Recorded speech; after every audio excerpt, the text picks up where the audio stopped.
The day my son told me to get out of my own home, I was standing in the kitchen making his favorite breakfast. Scrambled eggs with sharp cheddar, the way I had made them every Sunday morning for 32 years. I had the pan on the stove, the coffee already brewed, and the morning light coming through the window the way it always did. Soft and golden across the floor, my husband and I had laid ourselves back in 1987. I heard footsteps on the stairs. I turned around smiling, ready to call out that breakfast was almost done. My son was not alone. My daughter-in-law was standing just behind him, arms folded across her chest, her expression the kind of flat and cold I had only ever seen on people who had already made up their minds before they walked into the room. My son would not look at me. He stared somewhere past my shoulder, at the wall, at nothing, the way he used to do when he was a little boy and had broken something and did not want to confess. He said, "Mom, we need you to leave." I turned off the stove. I set down the spatula. I think I said something like, "I'm sorry?" Because surely I had misheard. Surely my son, who I had raised alone after his father's first heart attack left us scrambling, who I had put through college by working double shifts at the hospital for 4 years, who I had driven to baseball practice and sat with through fevers and dried his tears after his first heartbreak, surely that son was not standing in my kitchen on a Sunday morning telling me to leave my own house. "She found the documents, Mom," he said. "We know what you did." My daughter-in-law unfolded her arms and placed a manila folder on the kitchen table. She did it slowly, deliberately, the way people do when they want you to understand that they are in control. I want to go back a little, because none of what happened that morning makes sense without understanding what the years before it looked like. My husband and I were married for 38 years. We were not wealthy people. We were comfortable, the way people become comfortable when they are careful and patient and work hard for a very long time. My husband drove a delivery truck for 21 years and then managed a small hardware distribution company for 12 more. I was a nurse. Between us, we had saved enough to pay off the house, put something away for retirement, and feel, by the time we were in our early 60s, that we had earned a quiet life. Our son was our only child. We had tried for more and it had not happened, and eventually we had made peace with that the way you make peace with most things, not by forgetting the sadness but by letting the love you do have fill in around it. Our son was bright and funny and had his father's stubbornness and my tendency to feel everything too deeply. We were proud of him. We were proud of the man he became. He met my daughter-in-law at a work conference 8 years ago. She was polished in the way that some people are, always the right outfit, always the right thing to say in company, very good at making you feel seen when she wanted something from you, and very good at making you feel small when she did not. I noticed it early. My husband noticed it too. We talked about it quietly between ourselves, the way parents do when they are worried but do not want to push their child away. We told ourselves we were being unfair. We told ourselves to give her time. She was pleasant enough at holidays. She remembered my birthday. She complimented my cooking. But there were small things. The way she redirected conversations when I was speaking. The way she made my son feel that any time he spent with me was time taken from her. The way she once said, with a smile so sweet it almost hid the blade in it, that it must be hard for me not having daughters of my own, because daughters were so much more naturally nurturing than sons. I smiled back. I said something gracious. I went home and cried in my car. When my husband's health began to decline 3 years ago, the dynamic shifted. He had been diagnosed with a progressive heart condition, and while it was manageable for a time, we knew what the trajectory looked like. We had hard conversations. We updated our will. We sat with our attorney, a man we had worked with for 15 years, and we made our wishes clear and documented and signed. My husband was meticulous about it. He wanted everything in order. He said he did not want me to have to fight for anything after he was gone. My daughter-in-law began coming around more frequently after the diagnosis. She framed it as support. She brought meals. She offered to help with paperwork and appointments. She was so helpful that my husband and I both felt guilty for the reservations we had carried for years. My son was grateful. He said she had really stepped up. I tried to be grateful too. My husband passed away 18 months ago, on a Tuesday morning in October, with me holding his hand and the room very quiet. It was the most devastating and the most peaceful thing I have ever witnessed. He had been a good man. He had loved me steadily and without condition for nearly 4 decades. When he was gone, I felt the particular kind of alone that no one can prepare you for, the kind that sits in the chair across from you at dinner and stands beside you when you brush your teeth and follows you through every room of a house that suddenly feels enormous. My son was attentive in the weeks after. He came by often. He helped me sort through paperwork. He made sure I was eating. It was during one of those visits that my daughter-in-law sat down with me and said, very gently, that she was worried about me living alone in such a big house. She said it might be good for all of us if I thought about what made sense long-term. She said she and my son had talked about it. I told her I was fine. I thanked her. I did not read anything into it at the time. The will was straightforward. My husband had left the house and primary accounts to me, with a portion set aside in a trust for our son that would pass to him upon my death or my decision to sell the property. It was not unusual. It was not unfair. It was simply what we had agreed together and what made sense for our situation. My daughter-in-law did not see it that way. I learned this gradually. The way you learn most unpleasant things, in pieces, through gaps in conversations, through things my son said, and then quickly walked back, through the particular silences that followed certain questions. She believed, or had decided to believe, that my husband had intended to leave our son a larger share of the estate and that I had somehow influenced the final documents to reduce it. It was not true. It was not even close to true. But she had the idea in her head, and once an idea like that takes hold in someone determined to find evidence for it, the evidence has a way of appearing. She had been going through records. I learned this later.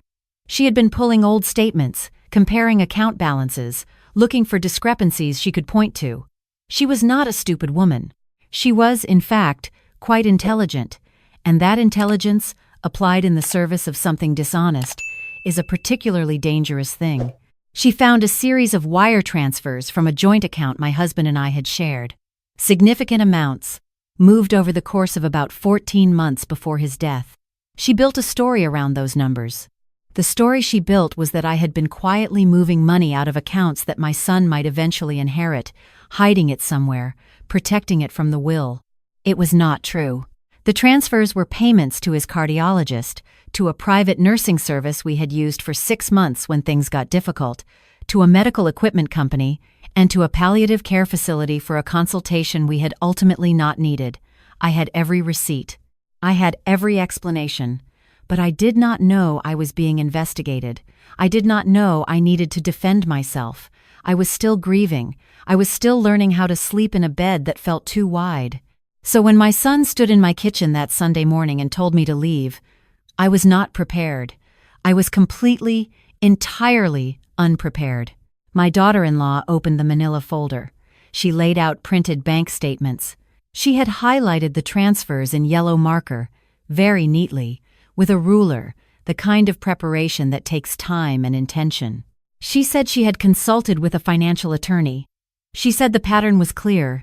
She said she was sorry, but they could not let this continue. My son still would not look at me. I said, "These are medical bills." She said, "That's what you say now." I said, "I have the receipts. I have every single receipt." She said they would need to be reviewed by someone independent. She said until everything was sorted, it would be better for everyone if I made other arrangements. She said she had already spoken to my sister-in-law about whether I could stay there for a while. I stood in my kitchen, in the house I had lived in for 31 years, in the room where I had nursed my son through chicken pox and helped him with homework and danced with my husband on New Year's Eve while the neighbors' fireworks went off outside the window, and I felt the floor shift under me in a way that had nothing to do with balance. I looked at my son. I said his name. Just his name. He said, "Mom, just give us some time to look into it. We're not accusing you of anything. We just need to understand the numbers." My daughter-in-law had already moved to the hallway. She was looking at her phone. I turned off the kitchen light. I picked up my purse. I walked past the coffee I had brewed and the eggs I had never finished making, and I went to my room and I packed a bag. I moved through the whole thing with a strange stillness that I did not feel on the inside. On the inside I was screaming. But I had been a nurse for 34 years, and I had learned a long time ago how to keep my hands steady when everything else was not. I stayed with my sister-in-law for 3 weeks.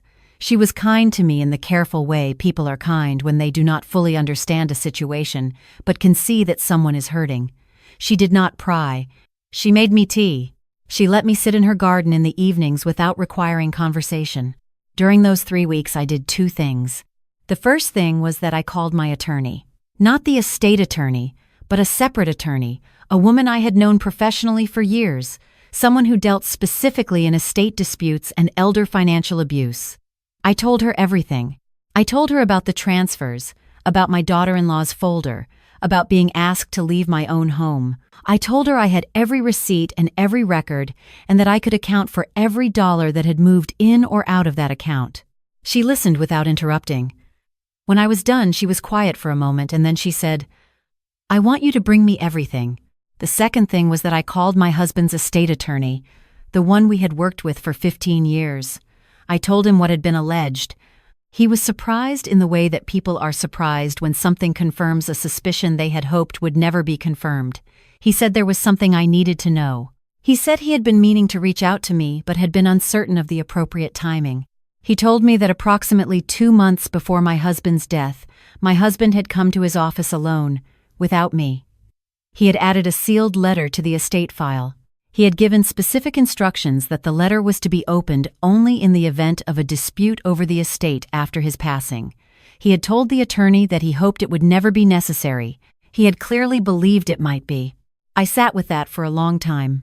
I thought about my husband, driving himself to that attorney's office while he was still well enough to do so, writing something down, sealing it, hoping he was wrong about what might happen after he was gone. I thought about what it meant that he had known, that he had seen it coming, and had quietly, carefully prepared. He had always been meticulous. The letter was 4 pages, handwritten in my husband's careful, slanted script. I did not see it myself until it was read aloud in the attorney's office approximately 6 weeks after I had left my house. My son was there. My daughter-in-law was there. My attorney was there, and so was the estate attorney, and so was my son's financial attorney, whom he had retained at my daughter-in-law's urging. She walked in that morning looking composed and prepared. She had a leather portfolio. She had clearly expected this to go a certain way. The estate attorney began by saying that it was his professional and legal obligation to read the sealed letter into the record, as the conditions for its opening had been met. My daughter-in-law glanced at my son. He was watching the attorney. My husband had started the letter with a line I will not forget for as long as I live. He wrote, "If this letter is being read, then what I was afraid of has happened, and I am sorry I was not there to prevent it." He wrote about my daughter-in-law by her name. He wrote about specific incidents. He wrote about a conversation he had overheard between her and a friend approximately 4 years prior, in which she had discussed the property value of our house and what it might look like to transfer ownership quickly after my husband's death. He wrote about the way she had systematically created distance between my son and his childhood friends, and between my son and his aunt, my husband's sister, isolating him slowly until her voice was the primary one he heard. He wrote about a document she had shown him, once, early in my son's illness, casually, the way you might show someone something irrelevant, which appeared to be a draft of an amended will she had had prepared independently. Not by us. Not by our attorney. By someone else. He had said nothing at the time. He had gone home and updated our actual will, and then he had come to this office and written this letter. He wrote, "My wife is an honest woman. She has been an honest woman for every day of the 38 years I have known her. If anyone suggests otherwise, they are lying, and they have a reason for the lie." My son made a sound I had never heard from him before, something between a breath and a word, something that didn't quite become either. My daughter-in-law's composure cracked. Not all at once, it was not that dramatic.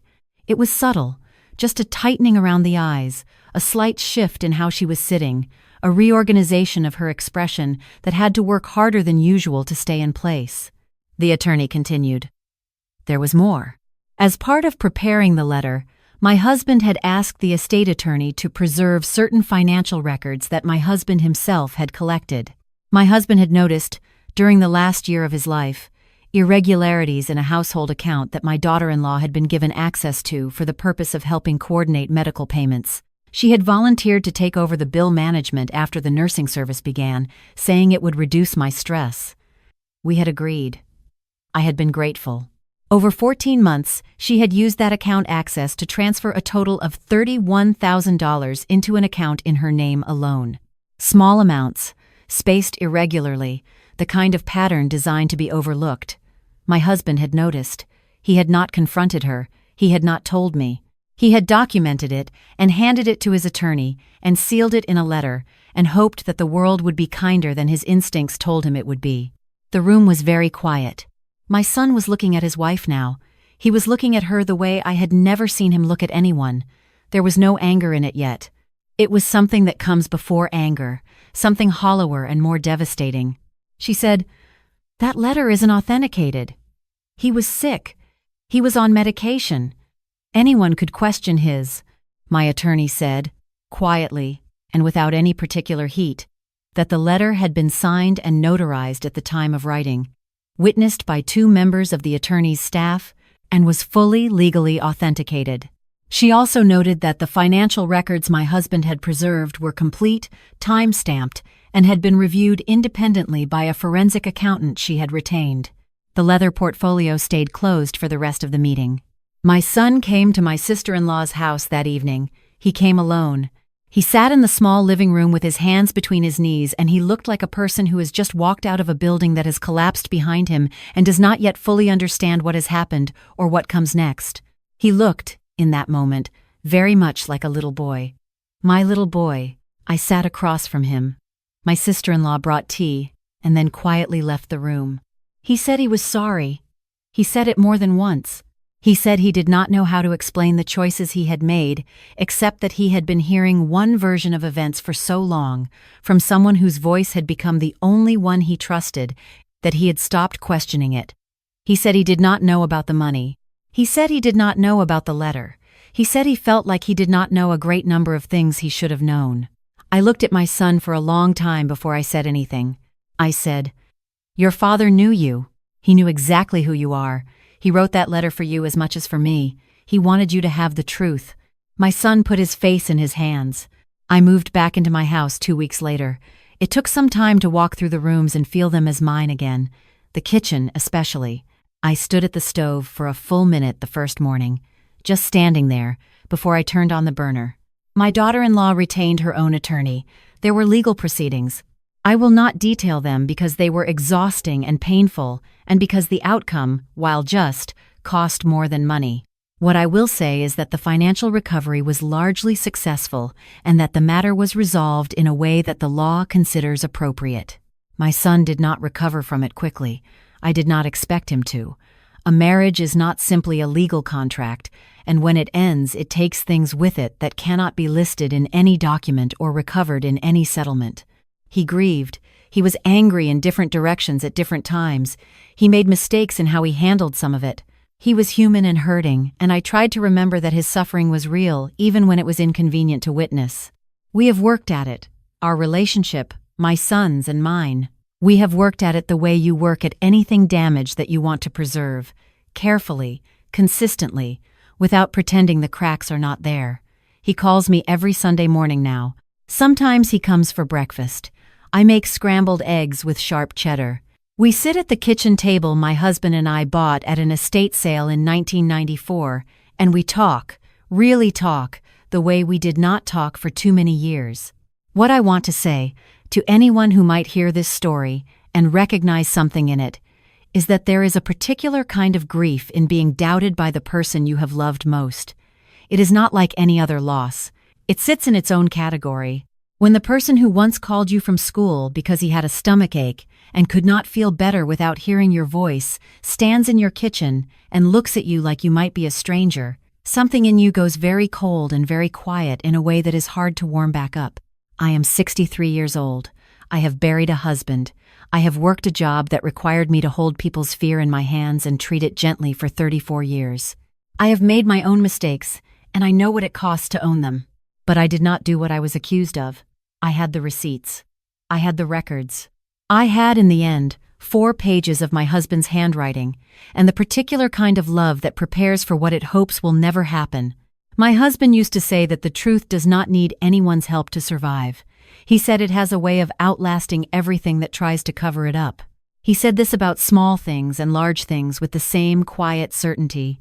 He was a man who believed it genuinely, not as a comfort, but as something he had observed to be true over and over again in the way things actually worked. I think about that now when I sit in the garden in the evenings, which is something I do more of than I used to. The light comes through the oak tree at the back of the yard in a particular way in late summer that my husband always loved. He would stand at the kitchen window and watch it. He said it looked like the world was being careful. I still make 2 cups of coffee in the morning sometimes, out of habit, before I remember. I pour the second one out. I do it without drama. Grief, at a certain age, becomes part of the texture of living rather than an interruption of it. You carry it alongside everything else. You learn to carry it without putting down the things that matter.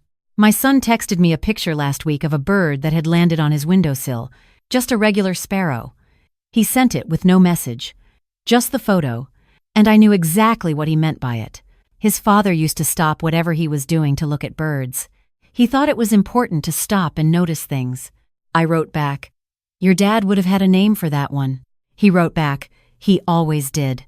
We are not who we were, but we are still something. We are still trying."